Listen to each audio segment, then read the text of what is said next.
One of the scariest things about long seasons of waiting is this. Sometimes waiting changes people, and it's not always for the better. Sometimes people enter a season soft and then they come out hardened. They enter hopeful and somehow come out bitter.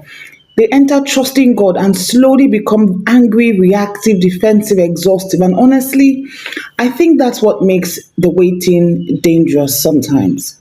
Not just because of the delay itself, but because of what delay can slowly do to the human heart. And that's why today I want us to talk about somebody in Second Samuel 3 that really caught my attention again recently, and that is Joab. And the more I studied Joab, the more I realized that Joab is what happens when strength and pain grow together. Joab is capable, he's loyal, he's strategic, he's effective, but Joab is deeply unhealed. And I think many strong people are like that today. We're functional outside, but we're bleeding inside. Now, Joab was strong, but Joab was not whole. And the one thing about Joab is that he was useful. David needed him. He was a fighter, he was a commander, he was a man who could get things done. But you see, usefulness is not the same as wholeness. And I think that sometimes in life, people celebrate strength so much that they never even notice the damage happening. People will clap for productivity while you are emotionally drowning. People will admire your competence while your inner world is collapsing quietly and they don't know. And Joab reminds me that you can be powerful and still be wounded, that you can lead and you are still needing healing, that you can function and you're still emotionally unhealthy. And honestly, I think many people listening to me understand this deeply because some people learned very early in life how to survive, how to keep moving, how to stay useful, how to stay needed. I'm one of them. But we've never learned how to process pain. So we become strong without becoming healed. Okay? And you see, unprocessed pain always speaks, whether we want it to or not. Now, look at Samuel 2, chapter 3, Joab kills Abner. And on the surface, it just looks like revenge. But Abner had been connected to the death of Joab's brother earlier. And the more you look at it, the more you realize that Joab never truly healed. He never really forgave Abner for that. The pain stayed alive inside of him, and eventually it came out through violence. And maybe most of us will never physically kill somebody, I hope not. But unresolved pain still speaks.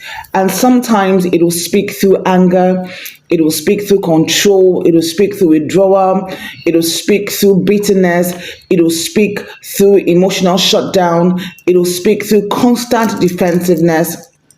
You see, and sometimes the reaction is bigger than the moment because you see, the wound is older than the moment we're talking about presently. And that's something many people don't realize.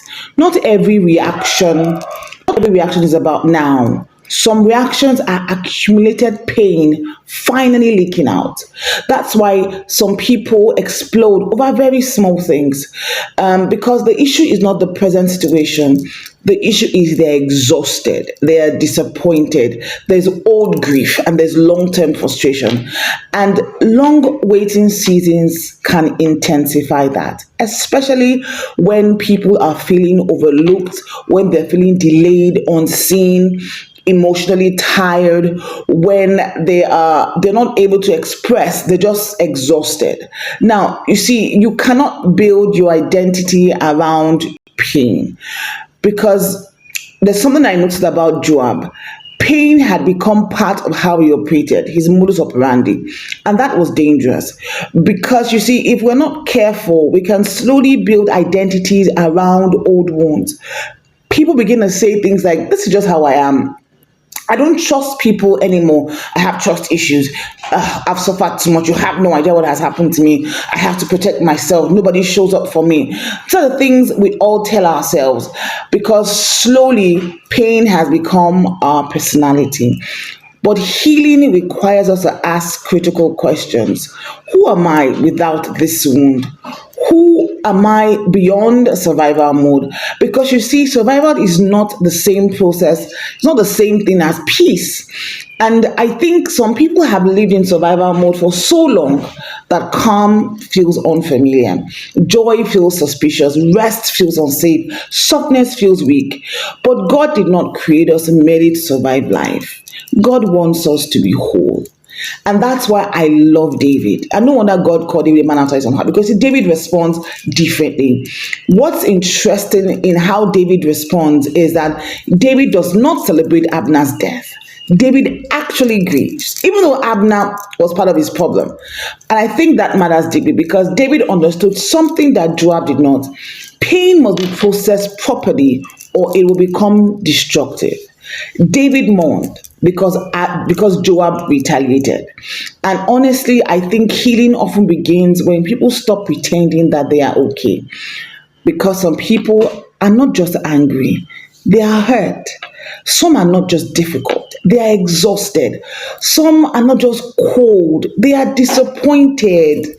And if pain is never acknowledged, it often changes form instead of disappearing because life does not operate in a vacuum. Okay, now we need to understand that long seasons can harden people.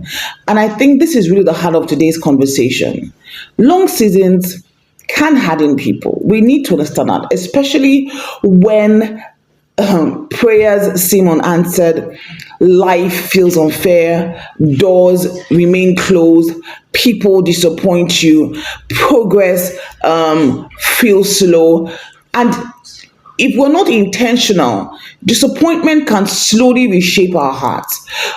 We become cynical, we become guarded, we become emotionally detached. But one of the things I keep learning is this, that I must protect my heart during waiting seasons, and not in a defensive way, but in an intentional way. Because you see, purpose is not only about arriving somewhere; it is also about who I become on the journey. And honestly, I never want delay to turn me into somebody without softness. I don't want to be the hardened babe, without compassion, without emotional honesty, without peace. Because arriving healed is better than arriving hardened. And so today, I want you to know that the question I need you to ask today is, what am I waiting for? That should not be the question you're asking. But the deeper question is, what is this waiting doing to me? Is it making me wiser? Is it making me bitter? Is it making me more grounded? Or is it making me more reactive? Am I more compassionate, or have I emotionally shut down? Because waiting seasons reveal things. And sometimes God is not only preparing the promise, He's trying to preserve your heart while you walk towards it. So thank you so much for being here with me on Refresh with Adeayo. And if this episode spoke to you, I want you to sit with it for a while, journal, reflect, and pray honestly. Really pray and talk to God honestly. And remember this, don't let waiting change who you are. I'll see you in the next episode. Stay blessed. Bye.